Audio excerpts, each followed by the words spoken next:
Bonsoir à tous et bienvenue dans le JT Vert. Au Fénois, savez-vous que les transports sont les plus gros consommateurs d'énergie fossile juste après la production électrique? Et s'il est difficile de supprimer les bateaux ou les avions pour relier nos îles, il n'en va pas forcément de même pour les véhicules individuels. Mais lorsque l'on regarde la circulation à Papeete, les choses ne semblent pas vouloir s'arranger.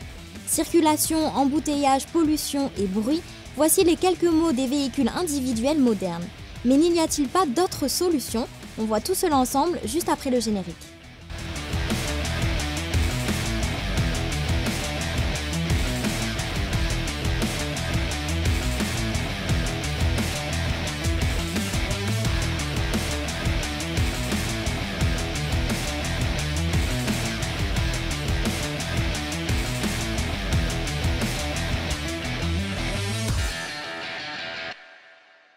C'est passé complètement inaperçu dans les médias, mais savez-vous que toute la ZEE de notre Fénois est désormais classée aire marine gérée depuis le 10 avril dernier. Nous sommes devenus la plus grande aire marine gérée au monde.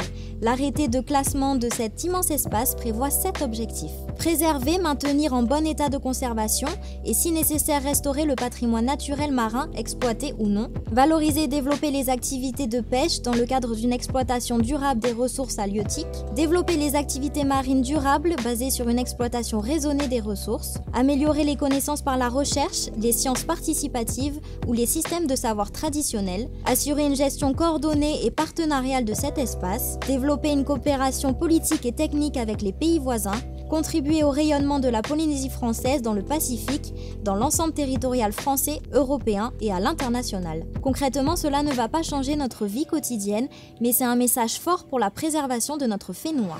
Nous vous le disions en titre, les transports sont les plus gros consommateurs d'énergie fossile juste après la production électrique. Dans un précédent JT Vert, nous vous avions parlé des économies d'énergie que vous pouviez faire. Aujourd'hui, on vous donne 3 solutions pour faire des économies en matière de transport. Première solution, sans changer de voiture, pensez au covoiturage. Regardez la vidéo conseil des Eco Aina. Eco Aina. Eco Aina.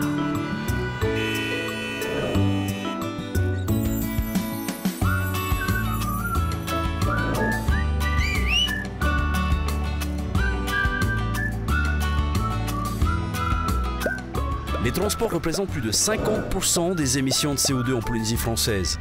Le covoiturage, c'est une lutte solidaire. Adoptons les bons gestes. Hitomaru, hitopapu. Le covoiturage est une bonne solution pour faire des économies tout en restant solidaire. Sachez également qu'il existe de nombreux groupes et pages sur les réseaux sociaux consacrés au covoiturage, alors allez-y.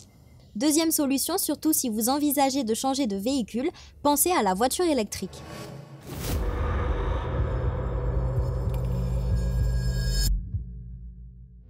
Nous vous l'avions déjà dit, en Polynésie française, la majorité des émissions en CO2 provient des transports terrestres pour 33% et de la production d'électricité pour 36%. Alors comment faire pour réduire notre émission en CO2 ? Utiliser les transports d'eau, c'est-à-dire les véhicules sans moteur qui ne dégagent pas de CO2. Et pour ceux qui tiennent à leur véhicule, il y a la voiture électrique. Pourquoi le véhicule électrique ne génère aucune émission en CO2 ? Tout simplement parce qu'il n'y a pas de moteur à explosion. C'est l'énergie stockée dans les batteries qui entraîne le moteur et fait avancer le véhicule. Et même si l'on ne peut pas directement comparer un moteur électrique par rapport à un moteur thermique, les dernières études montrent que les moteurs électriques sont 2 fois à 2,5 fois moins gourmands en énergie que les moteurs thermiques. Pas de pot d'échappement, pas de bruit, pas d'émissions en CO2, la voiture électrique est une bonne alternative. Et pour aller jusqu'au bout de la démarche, j'associe mon véhicule électrique à une installation photovoltaïque pour créer un cercle vertueux. Je produis une électricité propre et je roule sans dégager d'émissions de CO2.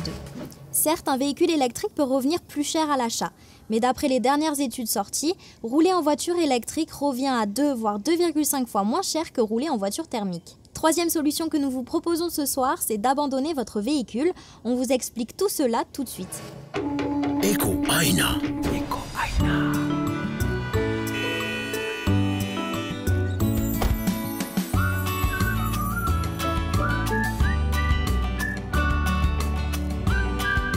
En ville, il nous faut seulement 15 minutes de marche pour faire 1 kilomètre. La marche à pied, c'est 0 pollution, 100% d'économie et c'est excellent pour la santé. Adoptons les bons gestes. Hitomaru, hitopapu. Et vous avez bien compris qu'il ne s'agit pas d'abandonner complètement votre véhicule. Mais sachez qu'en ville, il suffit de 15 minutes pour faire 1 km. Alors pour les petits trajets, privilégiez la marche à pied. Et si on vous demande comment faire, répondez tout simplement qu'il suffit de mettre un pied devant l'autre. Voilà les amis, le JT Vert est maintenant terminé. J'espère que vous avez passé un agréable moment avec nous. Vous pouvez retrouver cette émission sur le replay de TNTV ainsi que sur les réseaux sociaux du JT Vert. N'oubliez pas que mettre un pied devant l'autre peut vous amener à faire de grandes choses. Bonne soirée et à la semaine prochaine.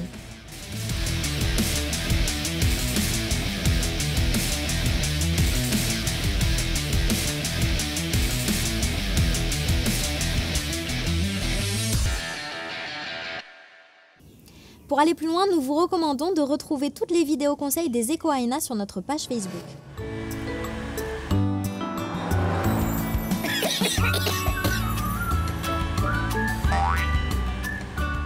Sachez que tous les gestes au quotidien comptent. Un dernier conseil, une voiture mal entretenue peut faire augmenter la consommation de carburant de plus de 25%.